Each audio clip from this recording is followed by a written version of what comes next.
Hello guys, நம்ம இந்த வீடியோவில் எதை பற்றி பார்க்க போகிறோம்? ரேஷன் கடையிலேருந்து வந்திருக்கக்கூடிய ஒரு முக்கியமான அறிவிப்பை தாங்க இந்த வீடியோவில் பார்க்க போகிறோம். ரேஷன் கடையிலேருந்து என்ன ஒரு முக்கியமான தகவல்கள் வெளியாகியிருக்கு அப்படின்னு உங்களுக்கு தெரில அப்படின்னா, நீங்கள் நம்ம சேனலுக்கு புதியவர் அப்படின்னா நம்ம சேனலை சப்ஸ்கிரைப் பண்ணி வச்சுக்கோங்க. அப்போ தான் அந்த வீடியோ பார்த்திங்கன்னா உங்களுக்கு வேறு வீடியோ போட்டாலுமே உங்கள் மொபைலுக்கு நோட்டிஃபிகேஷனாக வரும்.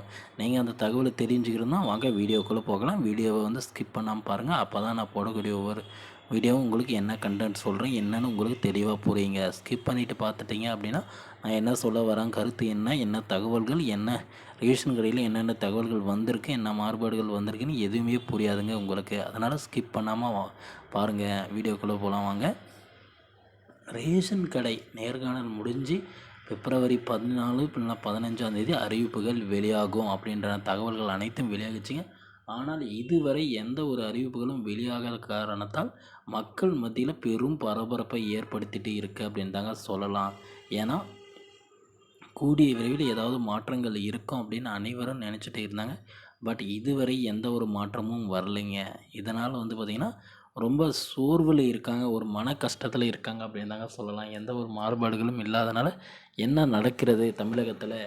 ரேஷன் கடை ஊழியர் கூடிய விரைவில் போடுறேன்னு தானே சொன்னாங்க, ஆனால் இதுவரை ஏன் போடலை அப்படின்ற கேள்விகள் எல்லாமே பார்த்திங்கன்னா ஒழிச்சிட்டு தாங்க இருக்குது.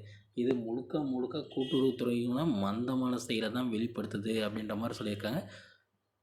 ஏன்னா ரேஷன் கடை வேலை எப்போயுமே பார்த்திங்கன்னா கூட்டுறவுத்துறை மூலமாக நியமிக்கப்படுறதாங்க. இந்த ரேஷன் கடை வேலை ஏன் இன்னுமே போஸ்டிங் போடல, ஏன் இவ்வளோ கால தாமதங்கள் பண்ணுறீங்க, என்ன காரணம், விற்பனையாளர் மற்றும் கட்டுனர் பதவி காலியாக தானே இருக்குது அப்படின்ற மாதிரியான கோரிக்கைகள்லாம் வச்சுட்டு இருக்காங்க. ஆனால் பார்த்திங்கன்னா கூட்டுறவுத்துறையிலேருந்து அவங்களும் பார்த்திங்கன்னா பல்வேறு கோரிக்கைகளை வைக்கிறாங்க. இதுக்கு முன்னாடி வேலை செய்கிறவங்களுக்கு பார்த்திங்கன்னா பதவி உயர்வு ஆணை கொடுங்க, அப்புறம் பார்த்திங்கன்னா விற்பனையாளராக இருக்கிறவங்கள பார்த்திங்கன்னா உரக்கடைக்கு மாற்றி கொடுங்க, கட்டுனராக இருக்கிறவங்கள அதே கடையில் பார்த்திங்கன்னா விற்பனையாளராக மாற்றி கொடுங்க அப்படின்லாம் நிறைய கோரிக்கைகளை ஏற்கனவே சீனியர் ஒர்க் பண்ணுறவங்க வைக்கிறதுனால அதுக்கான முடிவுகள் எல்லாமே எடுத்த பின்னாடி தாங்க உங்களுக்கு போஸ்டிங் போடுவாங்க. இந்த போஸ்டிங் எந்த மாதிரியான அறிவிப்புகள் வெளியாகும் அப்படின்னா தமிழகம் முழுவதும் ஒரே டைமில் பார்த்திங்கன்னா இந்த போஸ்டிங் ரிலீஸ் பண்ணுவாங்க. பட் ஆனால் நீங்கள் வேலை வாய்ப்பு பார்த்திங்கன்னா சற்று மாறுபடும் அப்படின்ற மாதிரி சொல்லியிருக்காங்க. நீங்கள் மட்டும் இல்லைங்க, தமிழகமே எதிர்பார்த்துட்டு தாங்க இருக்குது. இந்த விற்பனையாளர் மற்றும் கட்டுநர்களான எக்ஸாம் நேர்காணல் முடிஞ்சு ரொம்ப நாள் ஆச்சு, இன்னும் ஏன் போஸ்டிங் போடலை அப்படின்னு எதிர்பார்த்துட்டு தாங்க இருக்கேன். இந்த மாதம் இறுதிக்குள்ளே கண்டிப்பாக இதற்கான முடிவுகள் அனைத்தும் எடுக்கப்படும் அப்படின்னு கூட்டுறவுத்துறையிலேருந்து நமக்கு செய்தி சார்பதிவாளர்கிட்டேருந்து வந்திருக்குங்க.